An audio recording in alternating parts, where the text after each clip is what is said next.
Bună ziua, numele meu este Ștefan și reprezint firma LED One.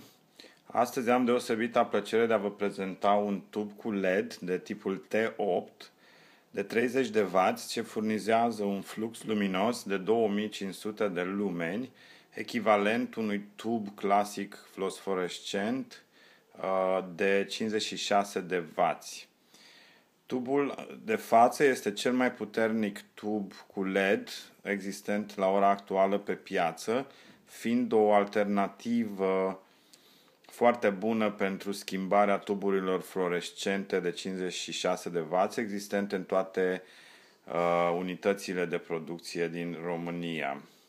Tubul acesta cu LED este garantat pentru 30.000 de on-off-uri, de stingeri și aprinderi. Vă oferă un flux luminos constant pe toată durata celor 50.000 de ore pentru care este garantat. Veți beneficia de 3 ani de garanție pentru orice fel de problemă apare. Firma noastră va schimba automat tubul defect. Puteți opta între 4 temperaturi de culoare: alb cald, alb natural și alb rece.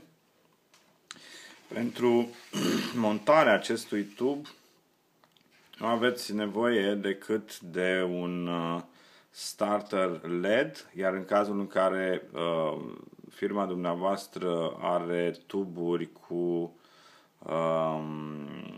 drosere, acestea pur și simplu vor fi eliminate, tuburile cu LED funcționând la 220 de W.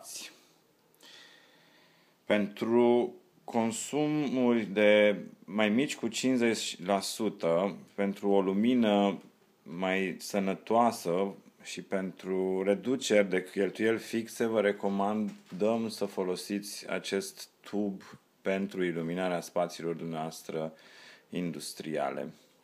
Vă așteptăm pe site-ul firmei noastre www.leddone.ro.